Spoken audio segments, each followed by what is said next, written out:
September 25th, 2007.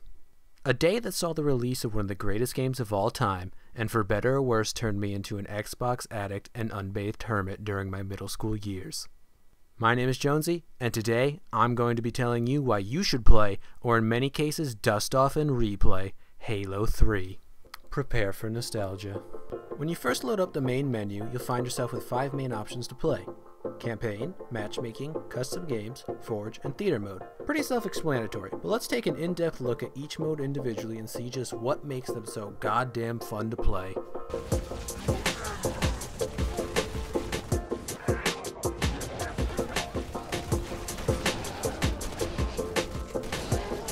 Campaign mode tells the story of Halo 3. It consists of 10 epic missions that put you in the shoes of the biologically engineered Super Soldier Master Chief, also known as John 117, as you battle an alien force known as the Covenant and a space parasite called the Flood. After crash landing in Africa, the Chief is found by Sergeant Johnson, his UNSC Marines, and some newly allied elites. Here, they help fight off the Covenant as they try to activate an ancient Forerunner artifact that creates some kind of weird-ass space portal that they enter. Chief and company of course follow pursuit, where they find the Covenant and Flood on a new Forerunner structure known as the Ark. Here, a new Halo ring is being built to replace the one Chief destroyed in previous games, and it's now up to him to activate it in order to save his comrades and the galaxy, as well as destroying the Flood in the process. I won't spoil the ending, partly because it's been about 9 years and I can't really remember what the fuck happens, but come on, how often do the bad guys win? If you find the normal campaign to be a little bland, there are plenty of ways to change the gameplay for different experiences. First, you can bump the difficulty up or down from easy all the way up to legendary, as well as a hidden difficulty known as mythic. Some of the greatest moments I've ever had playing campaign were 3 other friends playing legendary mode on the final mission as the ground crumbled beneath us.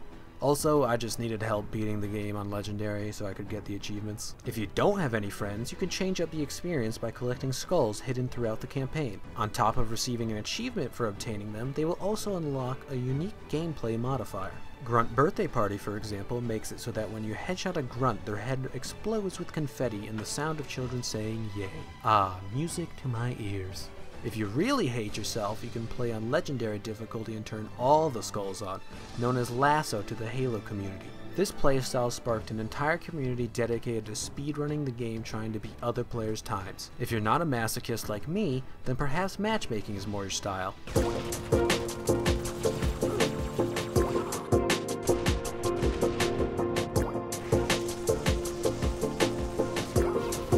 Matchmaking is the hub for Halo 3's multiplayer playlists, and where I spent most of my time.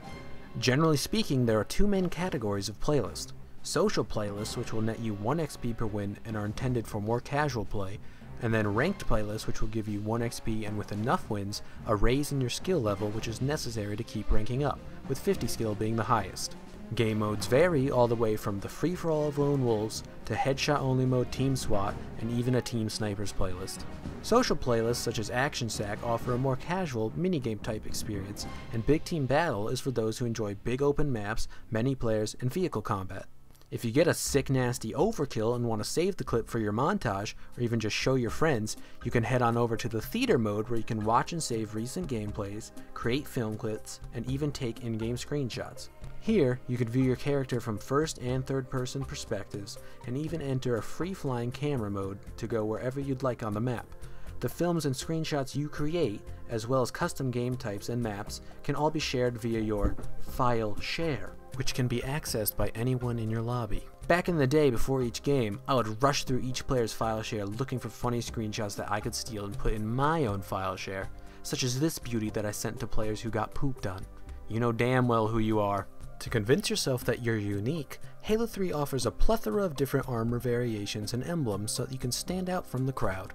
Each set is unlocked after different requirements are met, and options range from the starting Mark 6 armor all the way to the coveted Hayabusa, which unlocks after getting all the original achievements or 1000 gamer score in the game. On top of a nice palette of colors to choose from, you can also play as an elite if you really want to piss people off. When you get tired of having your ass handed to you by the 300 people who've been playing this game for the last 9 years, custom games can offer a much more fun experience.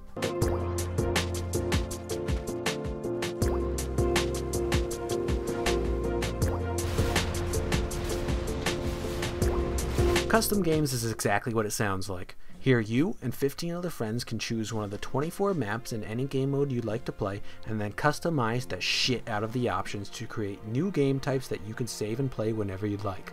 Options include everything from scoring to starting weapons, infinite ammo to the amount of lives you have, and even movement speed and gravity to completely change how players can move. Want to jump like the Hulk? You can. Only want to play with rockets? Well, you can.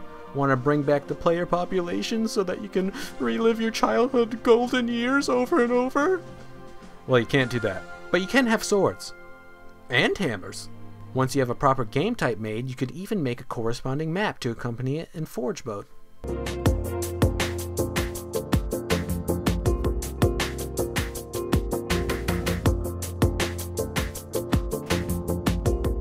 Forge mode is Halo 3's answer to a map editor. When loading up a map, simply press up on the D-pad to turn into a monitor, which provides you with a limited budget which you can then use to buy and place objects, vehicles, and weapons wherever you'd like around the map. You can set timers for when objects spawn, limit the amount of items on a map, as well as other options. The DLC maps Foundry and Sandbox are the best to use because their Forge palettes offer many blocks, walls, ramps, and other unique pieces intended specifically for players to create their own maps. The great thing about Forge is that you aren't limited to creating maps for basic game modes like Slayer and Capture the Flag. You can literally make whatever the hell you feel like making, whether it's a racetrack, a golf course like this, or even a tasteful sculpture like the one made by yours truly.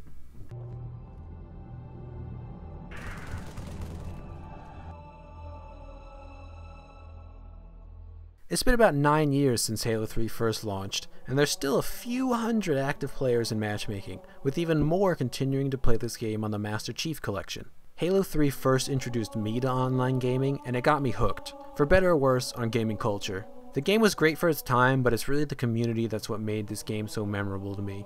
I will always have, and love, the memories of playing each Double XP weekend playlist, or the frustration of trying to get the overkill achievement in free-for-all, the memories of shitting your pants when a dude would have recon armor or the Bungie flames, or the memories of telling the enemy team before a match that you banged their mom despite being 12 years old. And of course, the memories of checking Bungie favorites every week to see what dope things people would make. It was a community so large and diverse that it spawned mongoose racing tournaments, griffball leagues, and even a parkour community known as trick jumping.